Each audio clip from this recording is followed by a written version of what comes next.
Manuel Martínez, ¿cómo estás? Bien, Jesús, ¿tú?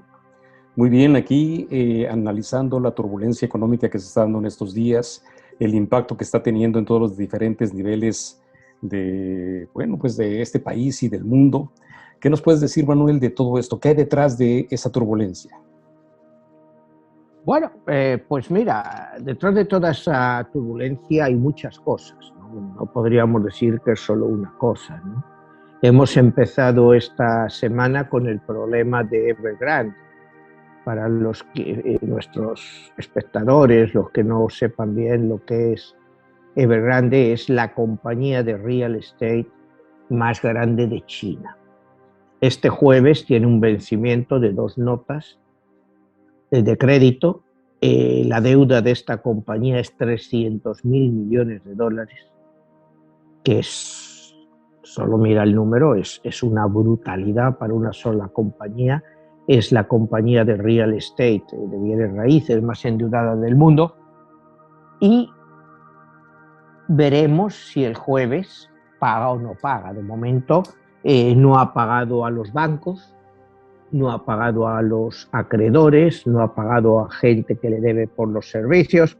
Entonces es un auténtico caos. ¿Y por qué es este caos? Pues porque China aparentemente ha decidido que no va a ayudarla. ¿Por qué no va a ayudarla? Pues porque es una compañía privada y, como hablábamos aquí el otro día, hace ya un par de meses, de Xi Jinping, la nueva política china va a cambiar totalmente de rumbo, como ya sabemos, ¿no?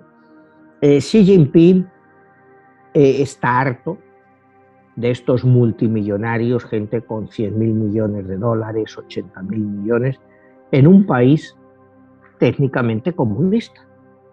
O sea, ¿cómo puede haber esas fortunas en un país comunista? Entonces, Xi Jinping pues, no quiere permitir esto. Y entonces pues ya vimos que empezó sus ataques contra todas las tecnológicas, luego lo ha ido subiendo pues todas las compañías de educación privada a través del internet, el real estate, en fin, está dándole palos a todos los sectores. Porque quiere, lo que él busca es, dice, el bien común. Entonces el bien común pasa pues porque muchos de estos grandes beneficios de estas compañías no pasen a los accionistas o inversores de esas compañías, sino que se vuelvan hacia el pueblo chino. Entonces, hace un par de semanas Alibaba pues donó 15.000 millones de dólares de beneficios para este bien común, y esto se va a ir extendiendo a todas las compañías tecnológicas. La semana pasada, acuérdate, hubo una masacre en todas las acciones dedicadas a los casinos, porque China les entró fuertemente a los casinos. ¿Por qué China también le entra fuertemente a los casinos, al juego? En China la forma más fácil de evadir dinero es a través de los casinos. Digamos, tú te vas a Macao y dices, he perdido 2 millones de dólares. Eso es legal en China y él puede pedir ese dinero, que se lo manden de China a Macao para pagar al casino. Pero en muchos casos eso es ficticio. Esta persona, este cliente, ha llegado a un acuerdo con el casino y le dice, mira, te doy el 20% de lo que tú dices que es la pérdida. Es decir, ahí le mandan 2 millones para cubrir sus pérdidas, el casino se queda con 400.000 dólares y el cliente pues manda 1.600.000 al extranjero. China quiere acabar con esto también. Aunque el juego, bueno, pues es parte de la tradición cultural china. Estos son solo ejemplos de que Xi Jinping va por todo y va a entrar en todos los campos. Entonces, Evergrande, pues la compañía de real estate más grande de China, pues está endeudada hasta las cejas. ¿Pero qué está también causando? Pues mucho de la producción de esta compañía ha hecho que los precios de los bienes raíces en China, por la especulación, suban a niveles estratosféricos, siempre teniendo en cuenta pues la capacidad de compra de un ciudadano chino. Entonces, pues él quiere acabar con esto. Entonces, nada indica que el gobierno chino, en este caso, pues vaya a apoyar a Evergrande y pues va a hacer que una compañía con esa deuda quiebre. El problema que se tiene, imagínate una compañía que deja de pagar 300.000 millones de dólares en deuda. ¿Cómo afecta esto pues, a otros países, a otras gentes? Bueno, pues va a afectar mucho, por ejemplo, a todas las personas que están invertidas en deuda, que compran deuda de otras compañías, entre ellas Evergrande. Aquí hay muchos fondos de pensiones que lo hacen. En fin, la repercusión puede ser muy importante, pero no tiene por qué afectar necesariamente a la economía americana. Va a afectar a sectores de inversión, más que nada a clientes privados o de pensiones, pues que han invertido en esos fondos, o sea, en ese producto dentro de los fondos. Entonces yo creo que esta situación que estamos viviendo esta semana en las bolsas, que empezaron el lunes pues con una caída brutal a nivel mundial, eventualmente debe de estabilizarse. Debe de estabilizarse, pero aún así el daño en muchos casos pues ya está hecho. Hay un daño de confianza, hay un daño de previsiones a largo plazo que le puede afectar a China. La quiebra de esta compañía pues representa el 3% del Producto Interno Chino, esta compañía, o sea, en activos, o sea, es una compañía muy, muy grande. Manuel, para entender un poquito más el contexto, en la bolsa pues está claro que se gana y se pierde, y que se especula que en un momento dado tú puedes tener tu capital y puedes hacer grandes capitales y de repente lo puedes perder, pero es una manera de entender cuáles ahora sí que las reglas del juego. En este caso, ¿qué tanto son previsibles todas estas reglas? ¿Qué tanto uno debe de aprender de esas reglas? Y también estar listo, abusado, como dicen por ahí en México, de poder entender que se vienen este tipo de turbulencias. Bueno, pues para el inversor común, pues a veces es muy difícil entender todo esto. Ten en cuenta que muchos inversores realmente, aquí en Estados Unidos o en México o en España, pues realmente no tenían ni idea de lo que era Evergrande hasta que lo han empezado a ver ahora. Entonces esta gente se pregunta, bueno, ¿y a mí qué me puede afectar la quiebra de Evergrande a mis inversiones? Bueno, pues depende otra vez del tipo de inversión que tengas. Si tú tienes una inversión, como te decía antes, en renta fija y está dentro de un fondo mutuo que tiene posiciones dentro de Evergrande, pues claro que te va a afectar.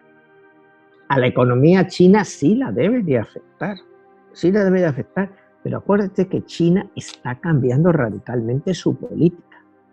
Le está dando igual ya afectar a las compañías chinas. Lo que quieren acabar es con estos multimillonarios. O sea, es que la visión está muy clara. Ellos no quieren estos multimillonarios presumiendo de sus millones y presumiendo en China. Jack Ma, el fundador y dueño mayoritario en una gran cante de Alibaba, viste que desapareció ya hace casi un año, cuando iban a hacer frente a la salida a bolsa de Ant Group, que era un conglomerado perteneciente a Alibaba, pero que estaba saliendo como independiente. A él le sacaron de la película. No apareció, como 3 meses después dio señales de vida y después no ha vuelto a salir. Entonces está manteniendo un profile, o sea, un perfil muy bajo, pues no sabemos lo que hay detrás. China hay que ver que es la segunda economía del mundo, y hablando de China, de la economía, estamos viendo todos los problemas que hay en esa área del Pacífico, del mar de China. Esta misma semana, la semana pasada, acuérdate que Estados Unidos ha formado un pacto con Australia y Reino Unido para venderle a Australia 12 submarinos nucleares. Cuidado, nucleares. Por primera vez Estados Unidos va a proporcionar submarinos nucleares a alguna potencia. Australia tenía un acuerdo para comprarle 12 submarinos normales a Francia y han cancelado ese contrato. Entonces, ¿qué ha pasado con esto? Pues que han creado una crisis diplomática muy grande. Francia automáticamente llamó a su embajador en Australia, Reino Unido y Estados Unidos para ver lo que estaba pasando. Lo que está claro es que Estados Unidos cada vez está dejando más de lado a Europa. Cuidado, los está dejando de lado. Estados Unidos sabe que el gran conflicto en el futuro va a ser en el mar de China, en toda esa zona de Asia. Entonces quiere tener aliados y Australia puede ser un grandísimo aliado. Pero por otra parte, Australia es el primer socio comercial de Australia es China. Y el primer socio de Australia, el que más le compra los productos de Australia, es China. O sea, entonces, una guerra comercial entre China y Australia, yo sigo creyendo que el gran perdedor sería Australia. O sea, a mí no me cabe duda de que China tiene la suficiente capacidad pues para reconducir esas exportaciones que mandaba Australia a otros países y a comprar lo que le compraba Australia en otros países. Entonces nos estamos acercando a una peligrosa tensión político-militar, porque ya empieza a ser militar. El hecho de que Australia se refuerce con 12 submarinos nucleares, algo nunca visto hasta ahora, pues nos da idea que podemos ir hacia economías que se estén rearmando, que estén buscando rearmarse. Entonces, el gran beneficiado de eso pues va a ser, lógicamente, para Occidente, Estados Unidos, y por el lado asiático, pues lógicamente va a ser China, y del lado también Rusia, porque Rusia también tiene una gran capacidad militar. Entonces, en ese aspecto es lo que estamos viviendo nuestra crisis económica actual, como hemos hablado ya bastantes veces, que viene provocada pues por el COVID. Ahora pues con las nuevas variantes del COVID. Entonces, ¿cuándo se va a salir de esto? Pues igual nunca. Igual esto es continuado, es una nueva forma de economía, una forma de vida, y yo soy de los que creen pues que la vacuna esta del COVID pues va a ser como la de la gripa, porque te la vas a tener que poner todos los años. Entonces ya es un negocio para las compañías que la producen, pero yo creo que el COVID y sus variantes están aquí para quedarse. Entonces vamos hacia una nueva forma de economía, que basado en el mismo COVID, pues va a ser pues que tengamos que aceptar unas reglas que hasta ahora no habíamos tenido que aceptar. Manuel, en este aspecto se habla mucho de que hay proyecciones y predicciones, y a nivel económico tú lo que estás haciendo mención es quizá una advertencia de que, bueno, pues hay cambios a nivel económico, que las economías del mundo, y especialmente la de la China, está dictando el rumbo de todas las economías del mundo por un movimiento interno que le impacta pues a países que jamás pensaría, ¿no? Entonces, ¿qué se puede pensar, qué se puede proyectar o prever ante lo que viene? Pues mira, las previsiones económicas de Estados Unidos, pues era un crecimiento, este año se calculaba que Estados Unidos iba a crecer alrededor del 6%, China iba a crecer alrededor del 6-7%, y Europa igual, iba a estar entre el 5 o 6% de crecimiento. Te hablo, bueno, de los tres focos principales económicos. Estados Unidos, entre que la inflación cada día es más grande, y a eso, pues, cuanto la inflación es más grande, acuérdate que al crecimiento económico tú tienes que restarle la inflación. Si la inflación es más grande de lo que se esperaba, pues ese 6% de crecimiento que se esperaba en Estados Unidos no se va a llegar a ese nivel de crecimiento. Eso está claro. En China, pues la economía se ha desacelerado precisamente pues, por toda esta situación del COVID y por la falta de muchos materiales. Hay falta de chips, y sabes que eso pues no está llegando a los coches, los chips no están llegando a los teléfonos, en fin, hay una falta de chips. Entonces, ¿qué nos quiere decir? Pues en el mundo de la automoción, como tú ves aquí en Estados Unidos, los coches de segunda mano han subido entre un 10 y un 15% en lo que va. Eso es un fenómeno que yo no recuerdo haber visto nunca. Que los coches usados te estén subiendo más que los coches nuevos. Y es un fenómeno que estamos viviendo. ¿Qué nos dice esto? Bueno, pues las predicciones te indican que cada vez va a haber menos coches y que los coches van a ser más caros. O sea, esa es la proyección, que cada vez va a haber menos coches y van a ser más caros. Que eso es un fenómeno pues, que no se había contemplado hace 2 años, porque cada vez había, oye, tú hoy en día, tú te vas aquí a un dealer porque quieres hacer un lease o comprar un coche y no tienen productos, o sea, no tienen los colores, o sea, yo recuerdo, estaba ahí en la Mercedes haciendo el servicio a mi coche y pregunté por curiosidad porque vi muy pocos coches. Y me dijeron, dice, normalmente tenemos 700 coches de inventario. Dice, ahora solo tenemos 70. Dice, el que viene, si lo quiere comprar, pues se tiene que llevar lo que hay y el color que hay. No es como antes que tú ibas y decías, oye, quiero el coche negro, el interior gris oscuro o el interior beige, y te lo tenían, si no lo tenían ahí, te lo traían en 2 o 3 días. Ahora no, o sea, no te dicen, porque dice, es que yo no sé cuándo le voy a poder tener ese coche. Dice, mire, esto es lo que tengo y estos son los modelos que tengo. O lo toma o lo deja y encima están más caros. Entonces, estamos viviendo una situación que te digo, eso en el mundo de los coches, que es un mercado muy importante en este país. Estamos en el mercado alimenticio, ya no te quiero decir lo que han subido las cosas en los supermercados. Los precios de las viviendas, los precios de los alquileres.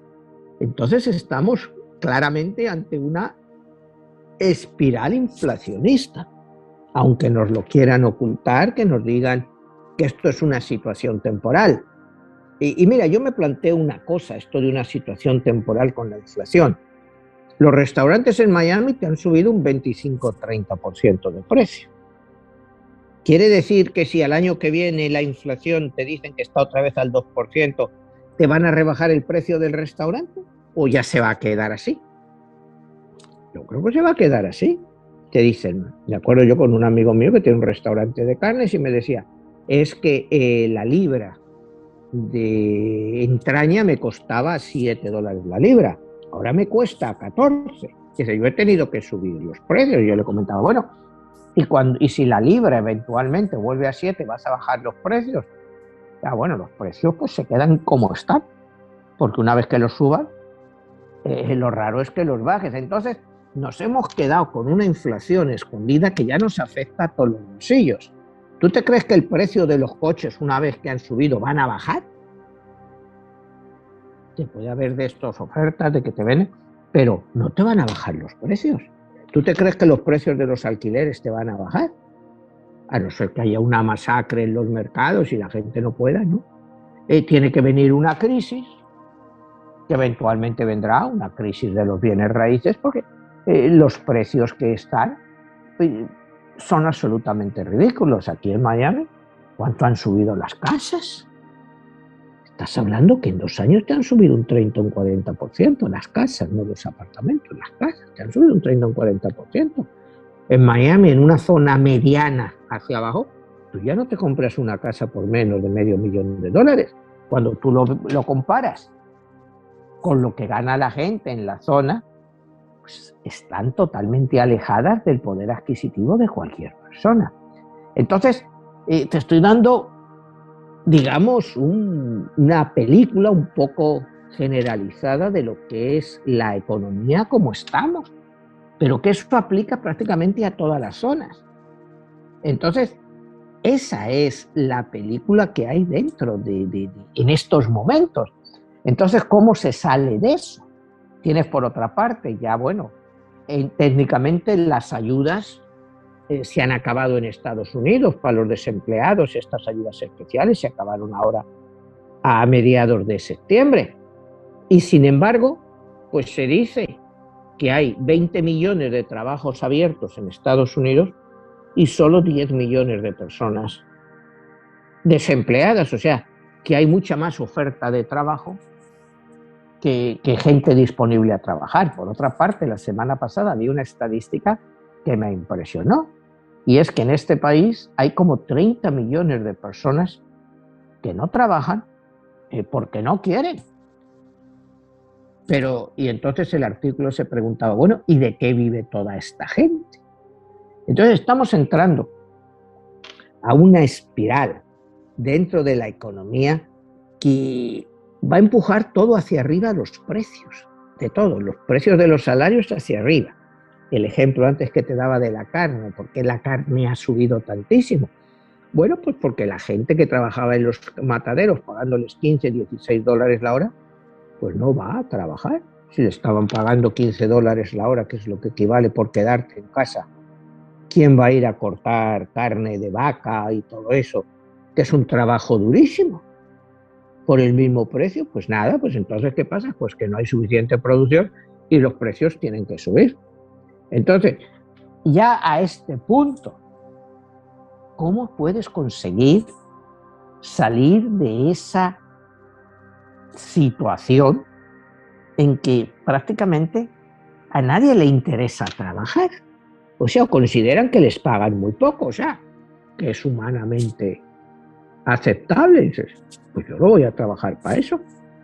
Entonces, ¿qué haces? Pues con eso haces que los precios, los salarios suban, pero esos salarios que están subiendo, pues repercuten en el consumidor, repercuten en el producto final.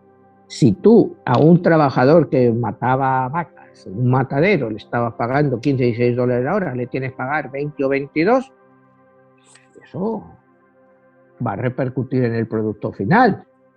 Cuando tú lo lleves al supermercado, ese precio va a estar ahí repercutido. Cuando llegues a un restaurante va a estar también. Entonces, estamos entrando en una espiral inflacionaria que se puede cortar. Pues sí, se puede cortar a través de una recesión, cuando la gente pues ya no gaste y no haya suficientemente dinero. Que eso sí que podría pasar, que la gente llegue a un punto en que ya digamos, pues ya hemos salido de la pandemia, técnicamente ya la gente ha podido ir a los restaurantes, ha podido ir a viajar, y la gente decide, pues bueno, como ya lo han hecho, pues ya no lo van a hacer más. O sea, ya se han, digamos, contentado y no lo van a hacer más. Eso nos llevaría a una recesión. El problema del Producto Nacional Bruto en los países, y vamos a hablar particularmente del caso de Estados Unidos, es que los 2/3 aproximadamente, estás hablando de un 65-66% de todo de la producción económica, de lo que es el Producto Nacional Bruto, Producto Interno Bruto, pues es el consumo. Cuando 2/3 del Producto Interno Bruto de un país es el consumo, si en ese país no se consume, ¿qué pasa? Pues técnicamente te vas a una recesión. Pero si la gente no tiene el suficiente dinero para consumir, la gente va a dejar de gastar. Va a dejar de gastar, sobre todo en cosas así como te digo, que son más frívolas, tipo ir a un restaurante o salir a algún sitio, salir de vacaciones, pues la gente se va a contener el gasto. Entonces eso puede provocar que pudiéramos llegar a una recesión. No te digo este año, pero sí a comienzos o mediados del año que viene. Metiéndonos pues en una espiral, otra vez, de que la gente pues no sabe para dónde tirar.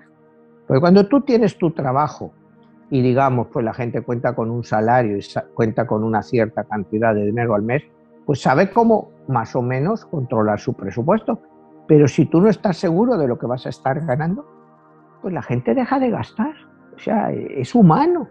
Entonces, si un país que tiene los 2/3 del Producto Interno Bruto es el consumo, pues no sé cómo se puede salir de eso.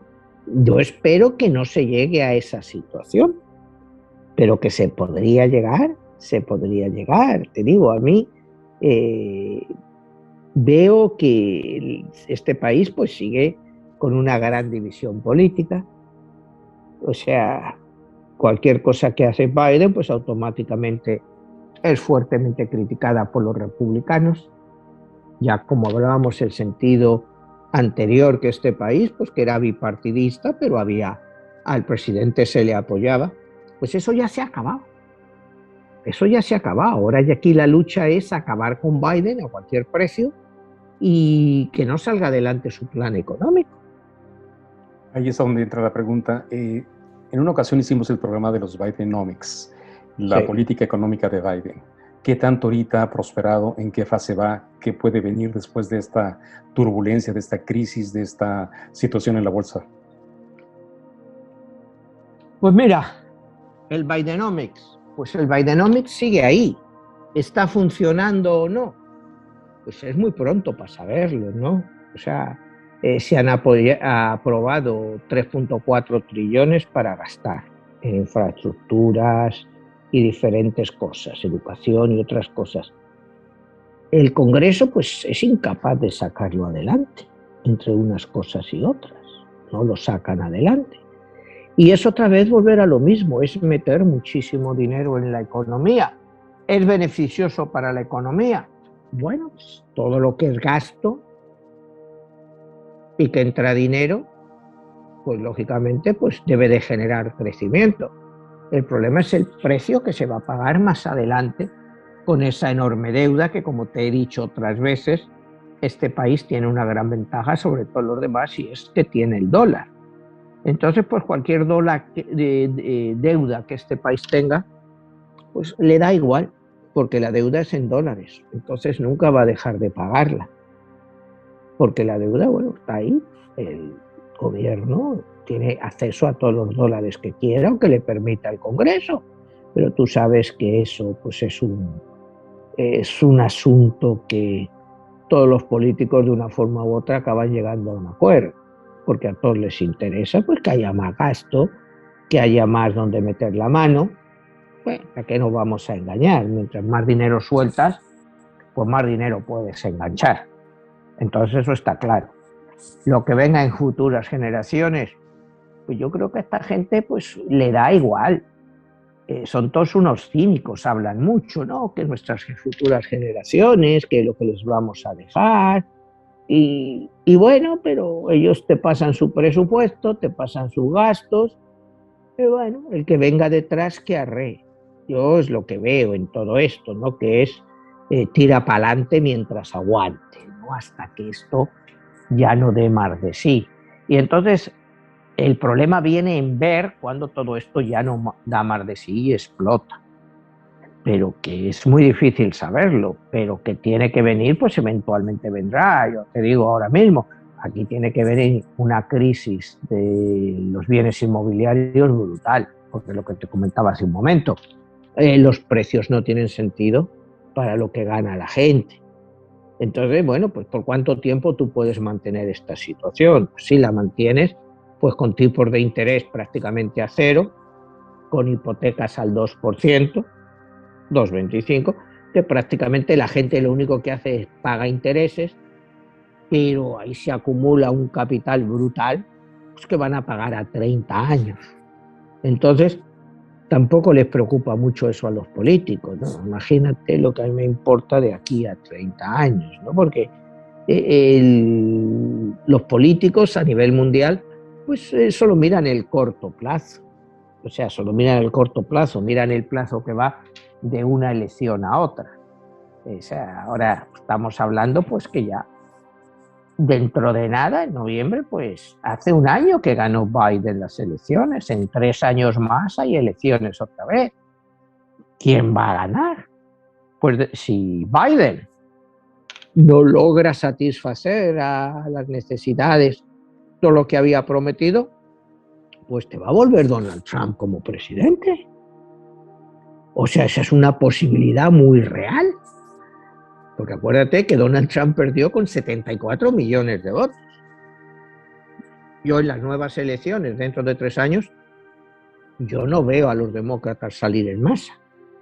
Porque vas a tener a un presidente que está desgastado. Entonces no va a tener el apoyo que era anti-Trump. Pero hay muchos republicanos, mucha gente que votó por Trump, que sí va a volver a votar. Entonces la posibilidad de que Trump vuelva a ser presidente, pues es una posibilidad muy real, muy real. Y todo va a depender, pues, de cómo vaya la economía y de cómo se solucionen los problemas que ahora mismo tenemos, que son infinidad de ellos, ¿no? Tienes infinidad de jóvenes que no encuentran un trabajo adecuado, y tienes esto que la política económica, pues que no le aprueban las cosas a Biden, a pesar de tener mayoría. Entonces son incapaces de manejar la situación de una forma u otra. Manuel, y a nivel mundial, ¿cuáles son las áreas donde, o los países donde se van a ver los primeros efectos? Bueno, el primero que habría que ver es China. ¿Cómo va a estar el crecimiento China? ¿Cómo todas estas nuevas políticas chinas van a afectar a las grandes tecnológicas, a todas las compañías innovadoras chinas? Y a raíz de eso, bueno, pues Europa, como te digo, cada vez tiene menos preeminencia. O sea, Europa, pues cada vez lo que Europa opine, pues va a menos. Es como hemos hablado muchas veces, es un continente viejo, militarmente depende totalmente de Estados Unidos, con toda esta cosa que ha pasado con Afganistán, pues ya los europeos hablan de tener una fuerza militar que solo sea de Europa, que no dependa de Estados Unidos, pero ¿cómo la van a pagar? Es que cuando volvemos atrás, y otra vez no me gusta volver al tiempo de Trump, cuando Trump amenaza a la NATO, a la OTAN, y les dice, oye, o pagáis a lo que os habéis comprometido, o yo no pago. Pues ahí, desgraciadamente, pues Donald Trump llevaba toda la razón del mundo. ¿Por qué Estados Unidos tiene que mantener por la defensa de Europa permanentemente? Cuando la guerra mundial acabó, la Segunda Guerra Mundial, en el año 45. Estás hablando de hace 75, 76 años. Antes, pues tenía un sentido porque se tenía miedo a la expansión de la Unión Soviética a través de Europa. Pero hoy en día yo no creo que esté en la mente de nadie creer que Rusia tiene intención de tomar un país europeo. O sea, ¿qué iba a sacar?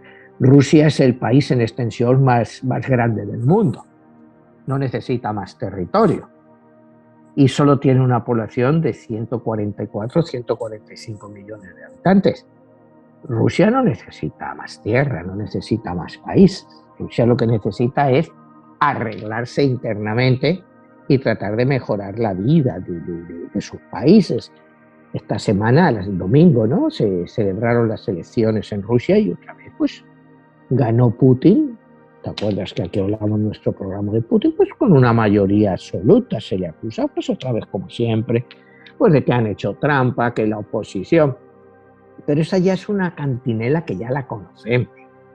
O sea, eso no va a afectar al mundo, ni a la economía, ni a Europa. O sea, que los problemas de España, los problemas de Alemania, vayas a decir que tienen que ver con que si en Rusia gana Putin o gana el líder de la oposición, pues ya son excusas que no venden. Lo que cada país tiene que centrarse es la política económica propia y no depender necesariamente de fuerzas externas, siempre dependiendo de la ayuda. Mira Europa cómo está, el caso de España, están esperando toda la ayuda de la Unión Europea, todo este dinero que les va a dar para que hagan esto, para que hagan lo otro. Y eso está muy bien, pero parece que necesitan vivir de los subsidios, que no son capaces de tener una economía propia, que tienen que depender. Aquí tenemos lo mismo, que si la FED, que si sigue comprando el famoso tapering, que están comprando 120.000 millones de dólares en bonos todos los años, todos los meses, perdón. Entonces, ¿hasta cuándo tú puedes seguir subsidiando las economías? ¿Hasta cuándo? Hasta que todo esto explote. Porque tiene que llegar un momento que tanta deuda, pues te tiene que traer una explosión y te va a traer una pobreza desproporcionada. Entonces estamos viviendo un problema económico, pero también estamos viviendo un problema político demasiado serio, pero a nivel mundial, porque no hay líderes. Ahora en el mundo no hay ningún líder que te diga, bueno, vamos a reunirnos, vamos a hacer esta política económica, vamos a ver esto.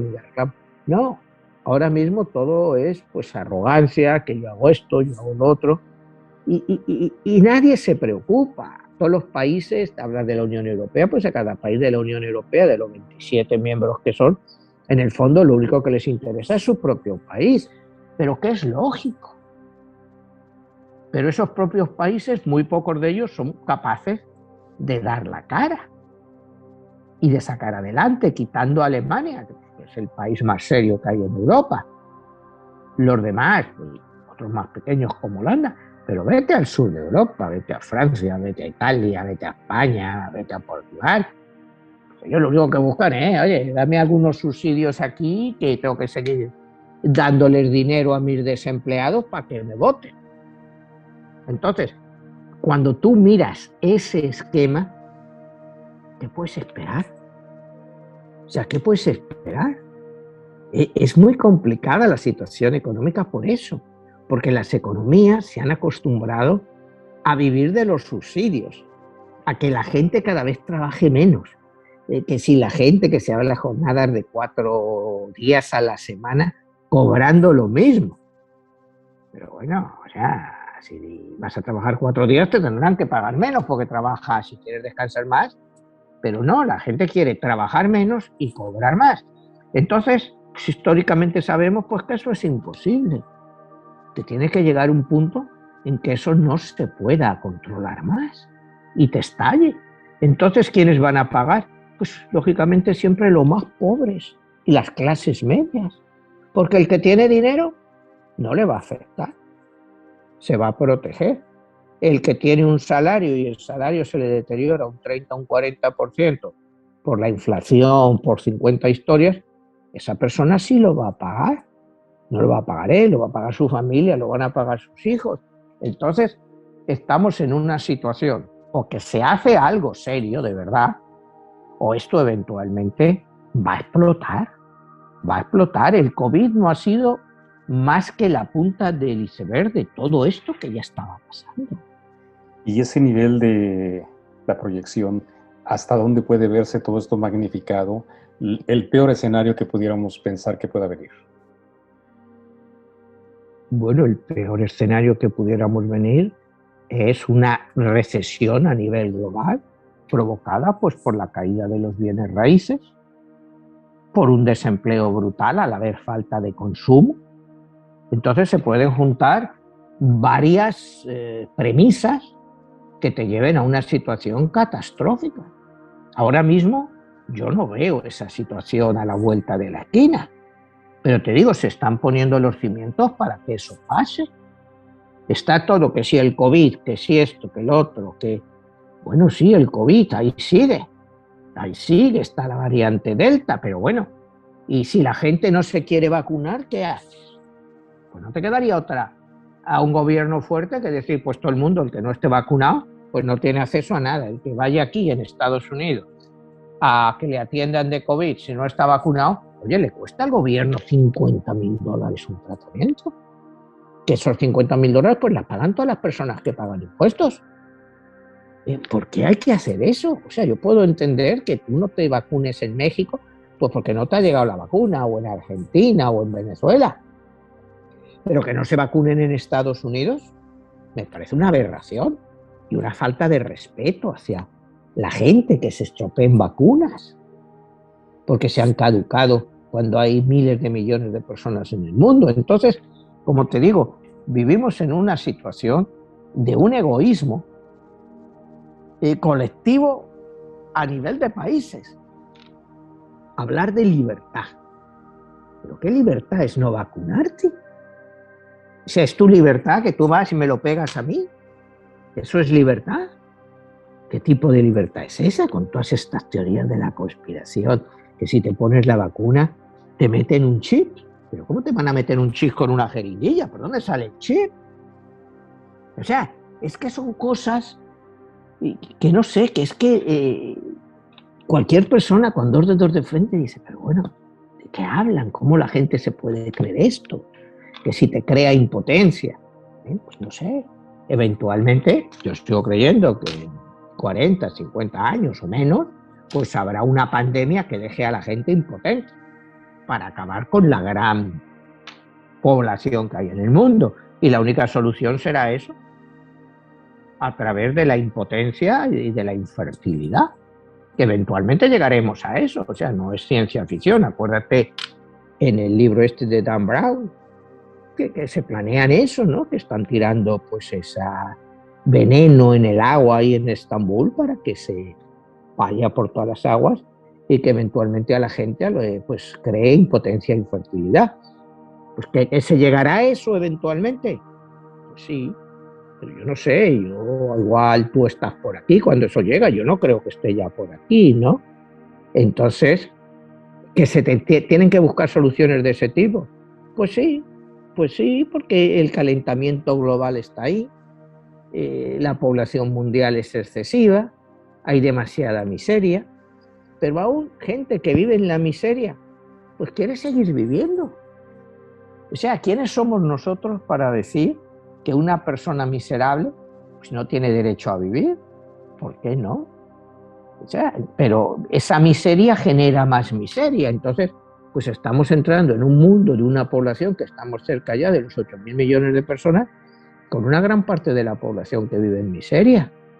Cuando el otro día hablábamos de Afganistán, que el 80% de la población vive con $2 al día. Es lo que hay. ¿Cómo cambias tú eso a nivel mundial? Y te digo, nosotros vivimos en países privilegiados, pero lo que hay detrás, y que eso contribuye a la economía también, ¿cómo se arregla eso? Pues no se arregla tan fácil, es muy complicado. Manuel, y en este caso, si estamos hablando de el peor de los escenarios, ¿cuál sería la mejor de las esperanzas a nivel económico?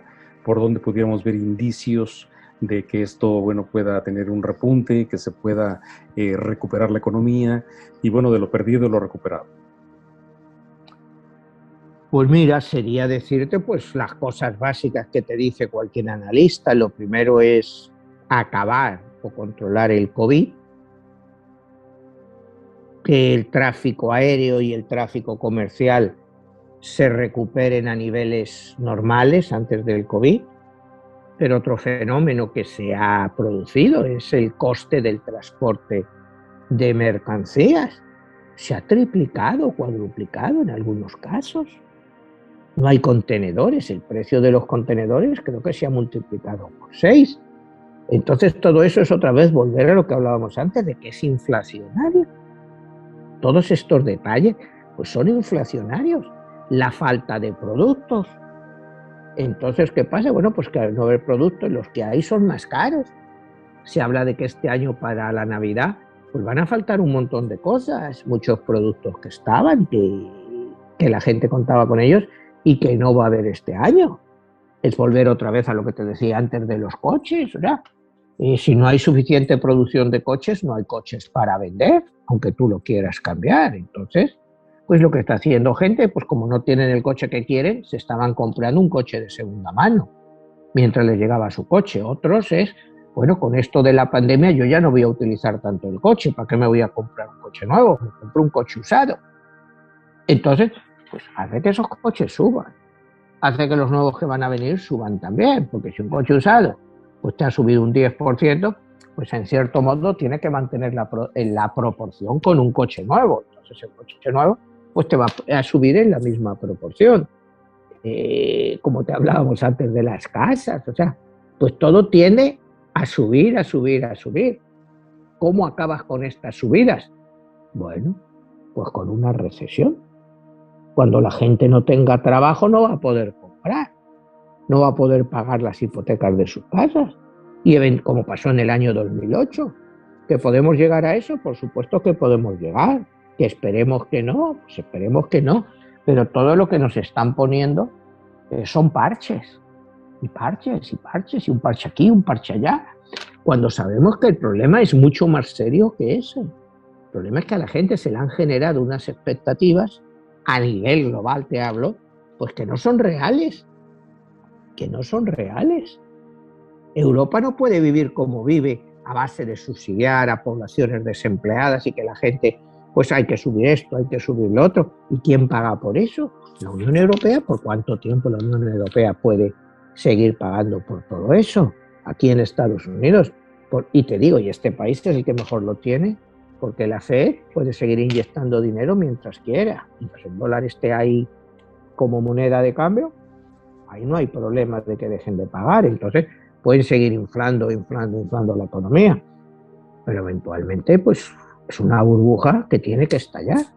Entonces, hay tantas burbujas dentro de la economía que, desgraciadamente, pues todo esto puede acabar en una guerra, ¿no? O sea, estaba diciendo hace un rato que si la cosa sigue así, pues que Trump puede volver en 3 años. Acaba de salir un libro de Woodward, el que escribió esta de la garganta profunda y todo esto sobre... Y el libro es pues sobre los últimos días de Donald Trump, después del 6 de enero, y que le tuvieron que quitar, el jefe del Estado Mayor le tuvo que quitar el control sobre el armamento atómico americano, porque se rumoreaba que después del 6 de enero él estaba dispuesto a lanzar una guerra nuclear contra China. Esto se acaba de publicar, el libro está haciendo ahora. Estamos hablando de que este señor, que representa este peligro, pueda volver a ser presidente. Entonces, bueno, pues ¿cómo puede acabar todo esto? Puede acabar muy mal. Pero Manuel, ahí, ¿sí está el escenario para llegar a esos niveles?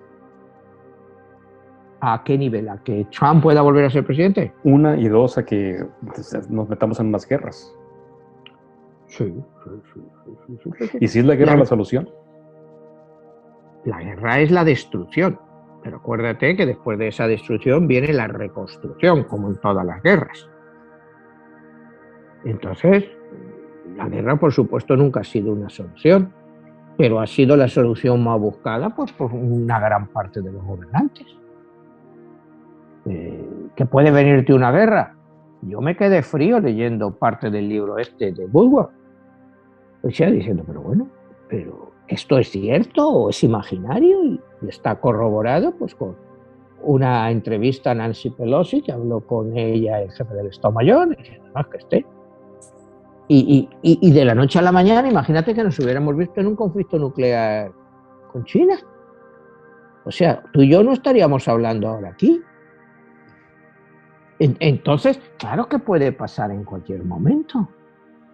Claro que puede pasar en cualquier momento. O sea, lo que no tenemos que ser es ingenuos de pensar que nunca pasa nada, ¿no? Cuando en Europa llegó Hitler y cuando pues, los países de Francia, Inglaterra, con los acuerdos de Múnich, creían que ya habían controlado a Hitler. Y un monstruo no es controlable, tú no lo puedes controlar, tú lo controlas, lo pacificas por un tiempo hasta que le salta otra vez la vela y dices, pues hasta aquí he llegado. Entonces, cuando estamos hablando de un señor como Trump, que pudiera volver a ser presidente, cuidado, que eso no se puede descartar en ningún momento. Y sobre todo, si desgraciadamente Joe Biden sigue con este nivel de popularidad cada día más bajo, o sea, porque te digo, de la forma que hoy son las noticias, pues la mayoría de las noticias que escuchas, pues todos son mentiras. Todo el mundo te habla de una noticia y te la cuenta de una forma diferente. Que a Biden le desgaste tanto la retirada de Afganistán, por ejemplo, pero si él no hizo ese acuerdo, eso fue en Doha en el 2018 y lo hizo Donald Trump y lo firmó Pompeo y tenían que salir el 31 de agosto, que se debió de retirar mucho antes para evitar estas cosas que hemos visto. Pues sí, pero ya Trump le había entregado el país a los talibanes. O sea, ¿por qué no? No sé, ya estamos hablando de que tendría que haber un panel informativo, que es todavía más control para vigilar lo que es cierto o no, porque ya vamos al 1984 o al mundo feliz de Aldous Huxley, en que hay un panel que te controla todas las noticias. Entonces, eventualmente, precisamente por toda esta desinformación, todas estas mentiras que estamos viviendo, pues se va a llegar a eso. Se va a llegar a eso, a controlar todo lo que se dice, y entonces, pues tú ya no vas a saber, va a ser siempre pues la noticia oficial. Entonces, el mundo yo veo que vamos hacia eso, hacia cada vez un control mucho mayor. Entonces, si tú llegas a un control mucho mayor de la población, pues la economía sí debe de estabilizarse, porque ya la gente la metes una serie de premisas y la gente tiene que seguirlas. Si a la gente tú le convences que tiene que consumir, bueno, con ese tipo de información la gente consume. Si les dice, bueno, ahora es mejor que aguantéis el dinero y que lo ahorréis, pues la gente lo va a ahorrar. Entonces, yo veo que vamos hacia eso, hacia un mundo pues totalmente controlado, pero a todos los niveles y en todos los países. En China, pues no necesitan mucho esfuerzo para hacerlo porque ya lo tienen. En Rusia, bueno, como hablábamos, lo mismo. En Europa, pues bueno, pues Europa es un poco como aquí, en el sentido de que hay infinidad de noticias porque son todas mentiras. Aquí es lo mismo. Entonces, cuando ya realmente, porque te hablo de quién entiende una noticia y quién no.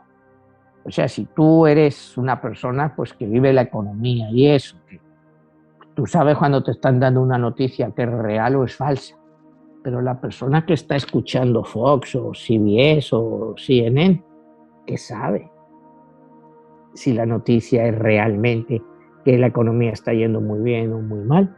Es lo que ellos dicen. Y lo otro es tu bolsillo. Si a ti te va bien, pues dices, pues sí, la economía debe de ir bien. Porque si me va bien a mí es que le va bien a todo el mundo. Pero cuando tú ves que los números pues no te dan, que tú ves cómo están yendo las cosas, todas las previsiones, todo el supuesto crecimiento que iba a ir, que no llega. Hay mil excusas, que si la variante Delta, que si la variante lo que sea, siempre se está culpando a lo mismo. Cuando tú no tomas las medidas suficientes para que eso no pase, para que esas variantes no pasen. ¿Me entiendes? Entonces, pues ahí lo que estás haciendo ya es tú mismo tirarte piedras sobre tu propio tejado. ¿De qué te sirve decir que te puedes vacunar si no obligas a la gente a vacunarse? Oye, y es que esto que estamos viendo ahora, pues es la cosa más ridícula del mundo. Yo no me imagino a ningún padre que cuando al niño le ponen la vacuna de polio, que es obligatorio, que vaya a decir que no se pone la vacuna de la polio. O sea, ¿qué diferencia hay entre la vacuna de la polio y la vacuna del COVID? Si estás hablando de una vacuna. O sea, yo no veo que nadie se te oponga a la vacuna de la polio, de la varicela, de todas las cosas que están controladas. Yo no veo. En los colegios es obligatorio ir vacunado. Si tú viajas a ciertos países, tienes que ir vacunado contra ciertas enfermedades. Fiebre amarilla, si te vas para África o algunos otros países. Pues ¿por qué no va a ser obligatorio el que vayas vacunado de COVID? O sea, ¿qué es este juego de qué es la libertad? ¿Qué libertad? ¿Qué libertad es esa? O sea, es jugar otra vez con el concepto de libertad. O sea, eso no es libertad, ni siquiera libertinaje. Es, no sé, es llevar la estupidez y la incoherencia después de estar toda la gente encerrada y ahora tienes la oportunidad y decir no, pues lo veo a que hay una falta grandísima del propio gobierno que viene alentado en este país por el gobierno anterior, de que todo esto no era más que una broma y iba a pasar. Entonces, cuando vemos esto del COVID y decimos, al gobierno le importa la gente que muere del COVID, ¿y sabes cuál es la respuesta más fácil? No. A ningún gobierno le importa la gente que muere de COVID. Les da igual porque no conocen a esa gente. Las cosas solo te preocupan cuando te afectan a ti mismo. Si está muriendo en Estados Unidos una de 500 personas de COVID, es lo que aproximadamente se supone que van a morir, ¿tú crees que a los gobiernos de aquí les preocupa? Al gobierno de España con 80, 90 mil muertos, ¿tú te crees que les preocupa de verdad? No les preocupa. O sea, te hacen creer que les preocupa al señor López Obrador en México. ¿Tú te crees que le importa? Lo único que les importa es mantenerse en el poder. Y si tienen que parecer que son muy buenos, pues lo hacen. Pero en el fondo no les importa a nadie. Es como cuando hablamos de nosotros, a ti o a mí. Realmente el COVID, dices, bueno, sí, conozco gente que ha muerto del COVID. ¿Cuánta gente cercana tú conoces? ¿Conoces gente que la nombra? Entonces, como no es algo que realmente lo estés viendo a tu lado, solo es una pequeña parte de la población, en el fondo se usa políticamente, pero en el fondo no le importa a nadie. Si realmente importara, no estaríamos hablando de que si unos se vacunan y otros no. es que se tendrían que vacunar y no habría historia. Y sin embargo, pues como te digo, se discute. A ver, Manuel, ¿y en qué momento perdimos la brújula y la pandemia se convirtió un problema de salud en un problema económico?